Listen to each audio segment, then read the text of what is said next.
Mais je tape toujours sur les internautes qui font des erreurs et il se trouve que parfois les journalistes aussi font des erreurs et c'est souvent sur des images amateurs. Parce qu'en tant que journaliste, on est un peu pris au dépourvu, on a l'habitude de bosser avec des correspondants et là on nous envoie des images amateurs et on fait des erreurs. Comment vérifier nos sources?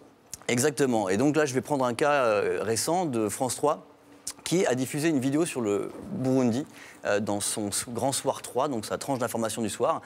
Et dans cette vidéo, il disait qu'ils avaient la preuve d'exactions commises par le pouvoir burundais, donc par des milices burundaises, qui étaient aidées par des milices congolaises. C'était un peu compliqué, mais qu'en gros, la vidéo qu'il montrait, il montrait des extraits de vidéos, des gens qui se faisaient couper à la machette. C'était absolument atroce. Alors, ça arrive, les gens coupés à la machette au Burundi, sauf que là, l'histoire était fausse. D'accord, et comment ils se sont fait avoir, en fait? Alors, nous, on a retrouvé déjà la vidéo originale, qui était sur YouTube. C'était une vidéo extrêmement violente, que je peux absolument pas vous montrer, qui est très très dure. Effectivement, on y voit des gens qui se font couper à la machette.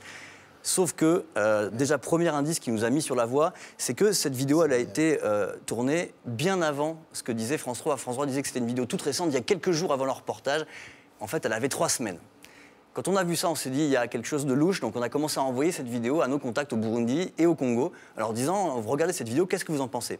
Et en fait, dans la vidéo, on entendait des voix, des gens qui parlaient. Sauf que c'était ni une langue parlée au Burundi, ni une langue qui était parlée au Congo. Donc, tu vois où je veux en venir. On a fait une recherche et on a retrouvé où était parlée cette langue. Et cette langue, c'est de là où ça. Et là où ça se parle pas du tout dans cette partie du monde, c'est en Afrique de l'Ouest. Et donc, si tu regardes sur une carte, l'Afrique de l'Ouest, c'est pas du tout au même endroit que le Burundi. Donc, on pouvait être à peu près sûr que c'était pas ce dont parlait France 3 et qu'ils avaient fait une erreur. Et alors, comment ils se sont fait avoir, France 3, en fait? Ils se sont fait avoir parce qu'ils ont un journaliste qui était spécialiste de l'Afrique, qui avait une source, qui était un avocat belge, qui est un avocat qui est aussi un avocat opposant, donc il faut toujours se méfier. Et cet avocat avait récupéré cette vidéo, il croyait lui-même à ce qu'il disait, et en plus c'est crédible, parce qu'encore une fois, le pouvoir burundais commet ce genre d'atrocité, et ça a été prouvé à de nombreuses reprises.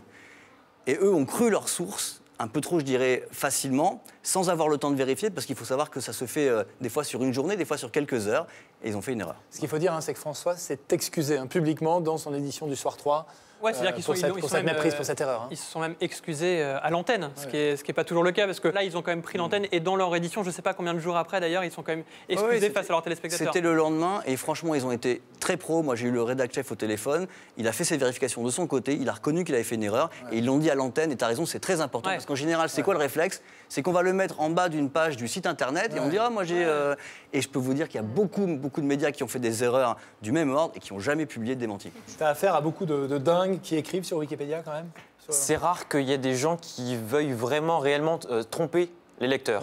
Par contre, on a souvent des erreurs sur Wikipédia. Elles sont corrigées plus ou moins rapidement. Plus le sujet est grand public, plus elles sont corrigées rapidement. Après, sur des sujets très précis de mathématiques, ce genre de choses, on peut avoir des erreurs qui restent quelques mois. C'est vrai que moi, je me suis déjà amusé, par exemple, à changer la date de mort de De Gaulle. C'est pas bien. C'est pas bien, c'est pas bien. J'ai pensé à tous ces collégiens que j'ai peut-être induits en erreur. Je te demanderai l'adresse IP de son ordinateur. Non, mais en tout cas, la réaction de Wikipédia était incroyable. En 15-20 secondes, c'était corrigé. Donc ça peut même être en 2 secondes. C'est quelqu'un comme toi, donc. C'est quelqu'un comme toi qui... Oui, tout à fait, c'est ça. Nous, on a un petit logiciel qui nous permet en fait de voir en temps réel toutes les modifications qui sont faites. Et comme on a des contributeurs sur d'autres fuseaux horaires, donc au Canada, etc., 7 jours sur 7, 24 heures sur 24, il y a des gens qui surveillent. Voilà. Merci Julien. À bientôt.